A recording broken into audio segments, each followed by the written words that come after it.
You need to control that damn temper of yours, or else they gonna take you away and lock you up, my grandmother said as we walked out of the principal's office and headed towards the car. I had gotten suspended from school after getting into my sixth fight of the year, and like always, she was pissed. Nana, it wasn't even my fault this time. Keisha, I don't want to hear it. You banged that girl's head against the desk. You could have seriously hurt her. Well, she shouldn't have been messing with me. That attitude of yours is going to get you in trouble one day, Keisha. You mark my words. I am too damn old and tired of dealing with this shit. I ain't got much time left to be wasting on your hard-headed ass by coming down to this school over something you done did. You need to stay out of trouble from here on out or else. Now get your little ass in this car. That was the last time my grandmother had went off on me, which was also the same day that my sister and I found out that she was dying. She sat us both down that night and explained to us that she only had a certain amount of time to live, and of course, we didn't believe her. We thought that she was just being overdramatic as usual, trying to find a way to put fear in us instead of the usual punishment of curse words, belts, and switches. But she was serious. Nana, I can't do what you're asking me to do. I'm just a kid. My sister Penelope cried after my grandmother said that she was leaving everything to her.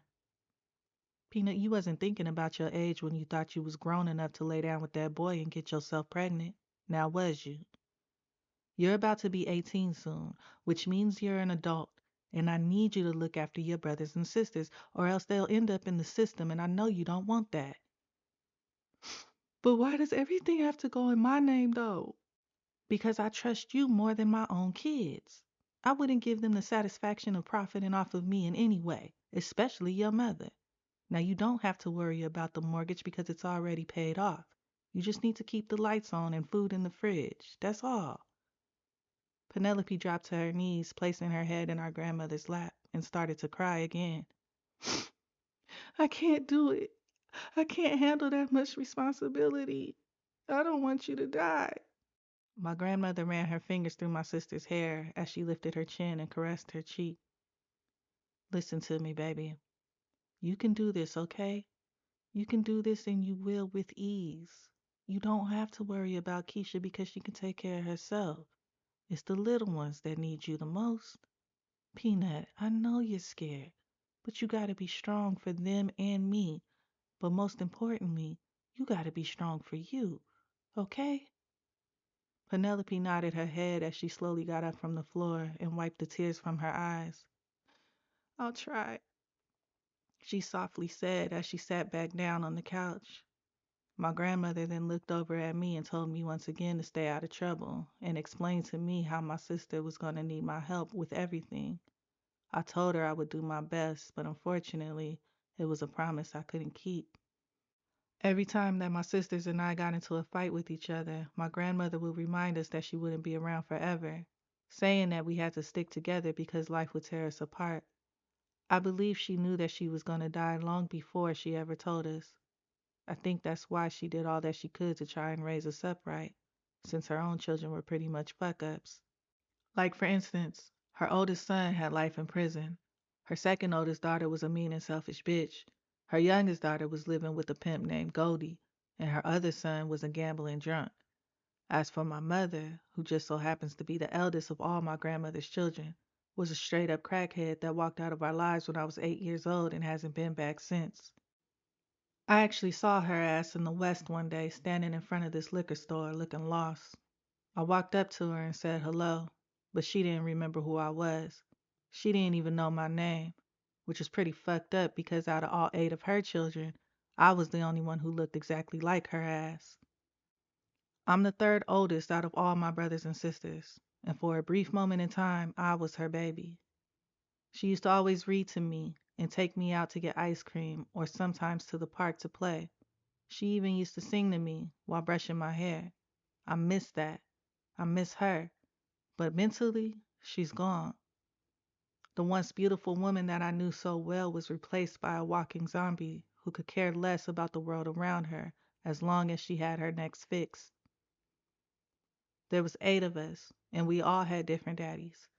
According to my sister Penelope, our mother started smoking crack when she met my little brother Danny's father, and I guess her habit became worse as the years went by. I have an older sister named Brenda, who's 11 months older than Penelope. I haven't seen her in a minute either. A few years back, she had left the house to look for our mother, which was the one mistake that she shouldn't have made. Brenda found her outside of a crack house not too far from my grandmother's and tried to convince her to come home when Nana first got sick. Instead, my mother somehow convinced Brenda to hit the pipe, and she instantly became a 14-year-old crack hoe, having 3 babies back to back, all before she turned 18. The last time I saw Brenda was in the fall of '97, around the same time I had started junior high.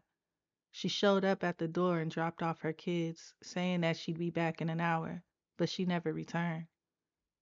Even though our grandmother was already sick and could barely take care of us, let alone my sister's kids, she did the best that she could.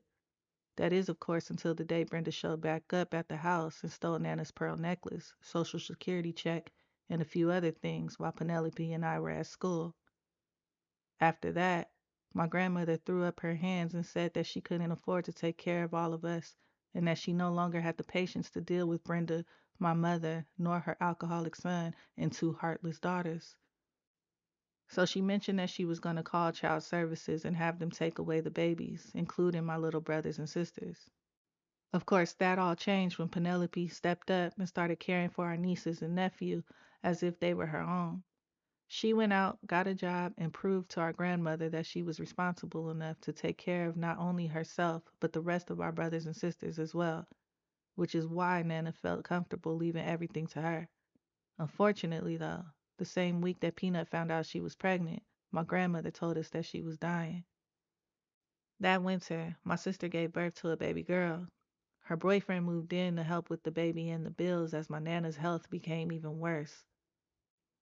Once Peanut turned 18, Nana put the house and everything else in her name, making it clear to us that the end of her time was near. My grandmother passed away when I was in the 8th grade, just a few days before my 14th birthday. I tried to keep my promise to her that summer by staying out of trouble, but of course that didn't last long. That's why you should never make a promise that you know you can't keep.